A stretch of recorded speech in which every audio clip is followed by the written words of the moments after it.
तो hello friends, स्वागत है आपको आपके यूट्यूब चैनल अभी स्टडी पर। तो आज की इस वीडियो में हम हिंदी के व्याकरण पढ़ाने वाले हैं और फर्स्ट मेरा है संज्ञा। तो पूरे डिफिनेशन और डीप के साथ पढ़ेंगे। तो इस वीडियो में लास्ट तक बने रहिए और इस वीडियो को एक लाइक और चैनल को सब्सक्राइब ज़रूर से कर दीजिएगा।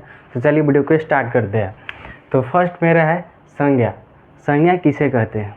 संज्ञा उसे कहते हैं जिस चीज़ का यदि नाम है या यदि आप पढ़ रहे हैं उस टेबल पर, आप अपने कॉपी किताब या किसी भी चीज़ को रख के पढ़ रहे हैं, उसका यदि नाम है तो वो संज्ञा है। तो इसका डिफिनेशन आप ऐसे लिख लीजिएगा, किसी प्राणी, वस्तु, व्यक्ति या स्थान, भाव को ही संज्ञा कहते हैं। किसी व्यक्ति, स्थान, प्राणी को ही संज्ञा कहते हैं। जैसे राम नाम है तो ये भी संज्ञा है। यदि स्थान है पटना, ये भी संज्ञा है। बुढ़ापा यदि भाव है तो ये भी संज्ञा है। पानी, बाग, etc। यानी दुनिया में किसी भी चीज़ है यदि उसका नाम है तो संज्ञा हुआ, ठीक है। और नेक्स्ट है, अब संज्ञा के भेद या प्रकार बोल सकते हैं। संज्ञा के कितने प्रकार होते हैं? संज्ञा के 5 प्रकार होते हैं। फर्स्ट, व्यक्तिवाचक संज्ञा, जातिवाचक संज्ञा, समूहवाचक संज्ञा, भाववाचक संज्ञा और द्रव्यवाचक संज्ञा, ठीक है। और व्यक्तिवाचक संज्ञा किसे कहते हैं? यदि किसी स्पेशल नाम, जैसे गंगा हो गया, स्पेशल नाम राम हो गया, यदि किसी एक व्यक्ति को टारगेट किया जा रहा है, जैसे बोल रहे हैं थी राम, मोहन, किसी नाम को एक को टारगेट कर रहा है तो उसको व्यक्तिवाचक संज्ञा कह सकते हैं। जैसे जो शब्द किसी व्यक्ति, वस्तु, स्थान अथवा प्राणी के नाम के बोध कराते हैं तो व्यक्तिवाचक संज्ञा है। जैसे एक गंगा है तो एक ही गंगा बहती है, तो इस एक को टारगेट कर रहा है तो ये व्यक्तिवाचक संज्ञा है। राम, एक नाम को टारगेट किया जा रहा है तो एक नाम को टारगेट किया जा रहा है तो वे भी व्यक्तिवाचक संज्ञा है। और पटना, एक स्थान को टारगेट किया जा रहा है तो ये भी व्यक्तिवाचक संज्ञा में ही आएगा, ठीक है।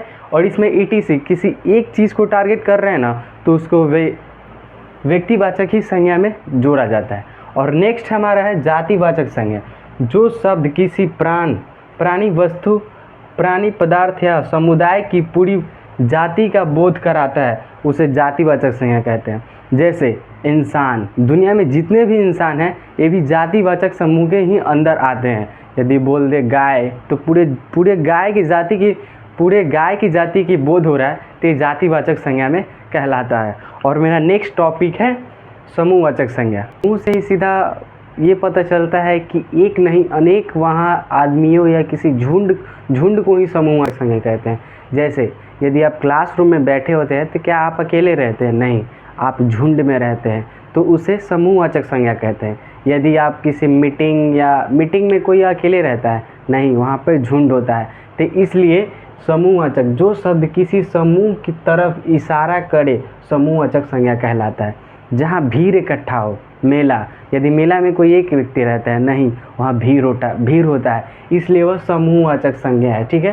सेना, कमेटी, परिवार, क्या परिवार में अकेले हैं? नहीं, एक से अधिक है तो आप उसे समूहवाचक संज्ञा की श्रेणी में ले सकते हैं।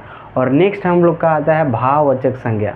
भाव से ही होता है कि भाव, हमारी भावना, भाववाचक उसे कहते हैं जिन संज्ञा शब्दों से किसी व्यक्ति, वस्तु, गुण, धर्म, दोष और स्वभाव, अवस्था, भाव आदि का बोध होता है उसे भाववाचक संज्ञा कहते हैं। जैसे हम लोग का होता है बचपना, हम उसे सिर्फ महसूस कर सकते हैं, क्या उसे हम पा सकते हैं? नहीं।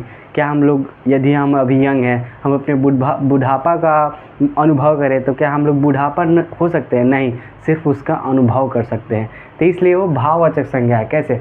बचपना, बुढ़ापा, मीठासा, क्या हम किसी चीज़ को मीठा देख सकते हैं? नहीं, उसको महसूस करते हैं, इसलिए ये है भाववाचक संज्ञा। हवा, etc ऐसा बहुत सारी चीज़ें हैं जिसे हम देख नहीं सकते, सिर्फ उसको फीलिंग कर सकते हैं, महसूस कर सकते हैं, ठीक है। अब नेक्स्ट हमारा आता है द्रववाचक संज्ञा। जो शब्द किसी ठोस, द्रव, गैस आदि को बोध कराता है उसे द्रववाचक संज्ञा कहते हैं। सीधा इसका मतलब द्रववाचक संज्ञा, जिसे नापा तौला जा सके, गिना ना जा सके, उसे द्रववाचक संज्ञा कहते हैं। जैसे तेल, पानी, चावल, दाल, चीनी, etc ऐसे चीज़ों के जिसे हम नाप तौल कर उसको पता करते हैं कि ये इतना है, उसको गिना नहीं जा सकता, इसी को ही बोलते हैं द्रववाचक संज्ञा, ठीक है। अब आता है पानी, इट इज़। अब एग्जाम्पल में फॉर एग्जाम्पल देख लीजिएगा, पानी, दूध, तेल, चीनी, चावल, आटा, ETC, जिसे नापा तौला जा सके, गिना ना जा सके, उसे ही बोलते हैं द्रववाचक संज्ञा। तो इसका कुछ ऑब्जेक्टिव इस बोर्ड को मिटाकर लिख रहे हैं, तो आप लोग बताइएगा फटाफट आंसर, ठीक है। तो हम कुछ पूछेंगे आपसे और आप जल्दी जल्दी आंसर बताइएगा, ठीक है। आइए अब इसका ऑब्जेक्टिव क्लियर करते हैं और फटाफट आप आंसर दीजिएगा। और 10 प्लस ऑब्जेक्टिव करने वाले हैं, तो आपको कितना समझ में आया ये देखना है, तो आप फटाफट आंसर दीजिएगा, ठीक है। फर्स्ट में मेरा आता है बिहार, और अब ये बताइए कि कौन से संज्ञा है, ठीक है। तो आप फटाफट आंसर बताइएगा, अपने मन में सोच लीजिए कि हाँ ये इसका आंसर हो जाएगा। बिहार, बिहार एक ही है और एक चीज़ का जिसका प्रदर्शन कर रहा है, एक चीज़ को बोध कर रहा है। तो आपको हम बताए हैं कि यदि एक चीज़ को बोध कर रहा है तो वो हो जाएगा व्यक्तिवाचक संज्ञा, ठीक है। तो इसका एक ऑब्जेक्टिव आप ऐसे अपने मन में जल्दी जल्दी से बताइएगा, ठीक है, रुकिएगा नहीं, ठीक है। अब हमारा नेक्स्ट आता है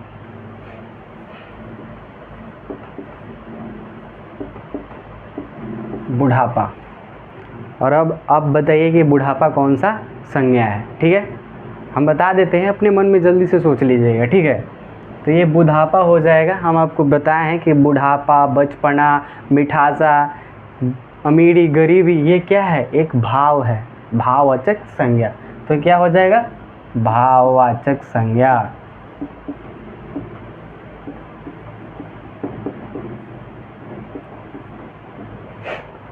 अब हमारा नेक्स्ट आता है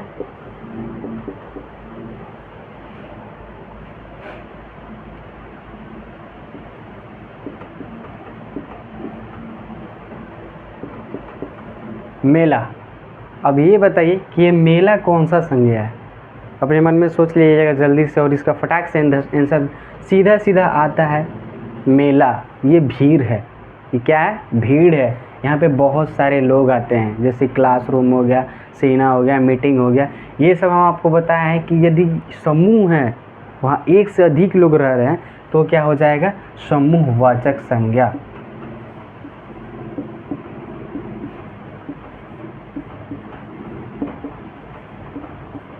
ठीक है। अब आप देख लीजिए और इसका फटाक आंसर दीजिएगा, ठीक है। स्पेस कम होने की वजह से इसको मिटा दे रहे हैं।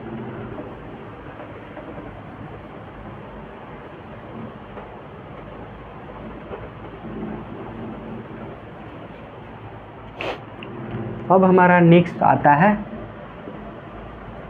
घी।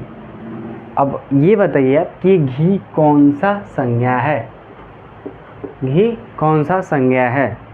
तो हम आपको बताए हैं कि यदि हम किसी चीज़ को नापा तौला जा सके, उसे गिना ना जा सके, उसे ही बोलते हैं द्रव्यवाचक संज्ञा। तो जैसे घी को क्या हम गिन सकते हैं, नहीं, तो ये क्या है, द्रव्यवाचक संज्ञा। ये हो जाएगा द्रव्यवाचक संज्ञा। क्या हम तेल को गिन सकते हैं, उसे नापा तौला जा सकता है, तो ये क्या हो जाएगा, तेल। ये भी हो जाएगा द्रव्यवाचक संज्ञा।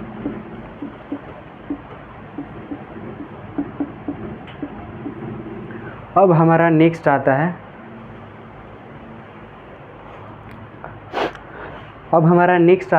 कार।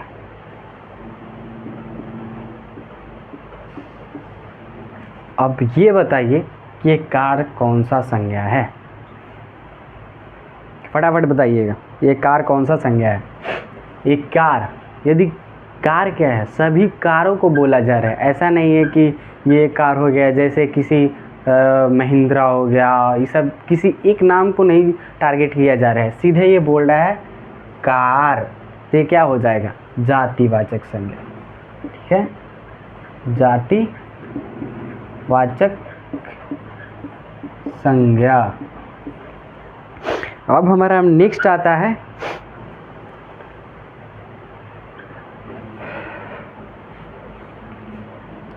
व्यक्ति। अब आप ये बताइए कि व्यक्ति कौन सा संज्ञा है। फटाक से आंसर दीजिए। ये व्यक्तिवाचक ही मतलब आ रहा है कि सारे व्यक्ति को बोला जा रहा है, ठीक है। ये भी जातिवाचक संज्ञा में ही आएगा।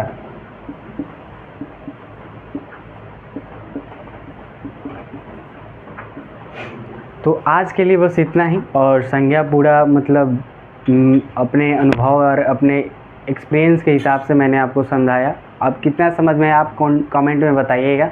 और नेक्स्ट क्लास व्याकरण का कल आपको दिया जाएगा। तो आज की क्लास में इतना ही, और इस वीडियो को एक लाइक और चैनल को सब्सक्राइब करके अपने दोस्तों के पास ज़रूर शेयर कीजिएगा, ठीक है।